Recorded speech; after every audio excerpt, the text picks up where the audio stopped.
తెలంగాణ తల్లి రూపం మార్చేది ప్రజల ఆమోదం ఉన్నట్టయితే అసలు జీవోతోనే అవసరం ఏముంది? ఇంకో రకంగా పెడితే కేసులు పెడతామని బెదిరించేటట్టు గెజెట్ ఇవ్వాల్సిన అవసరం ఏముంది? ఇంత పిరికితనం ఏంది? ముఖ్యమంత్రి గారు ఇవాళ ప్రతి జిల్లాలో ఒక చిన్న పోస్ట్ సోషల్ మీడియాలో పెడితే వాళ్ళ మీద కేసులు పెడుతున్నారు.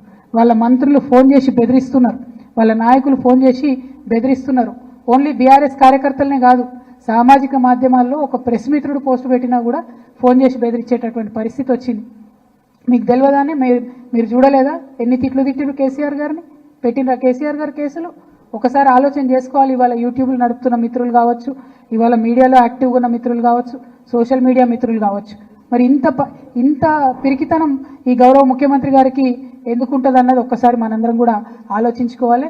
కానీ పిరికి ముఖ్యమంత్రి గారికి మేము చెప్తా ఉన్నాం, మీరు ఎన్ని జీవోలు ఇచ్చినా ఎన్ని కేసులు పెట్టినా ఊరూరా ఊరేగించి మరీ మా ఉద్యమ తల్లిని నిలుపుకుంటాం.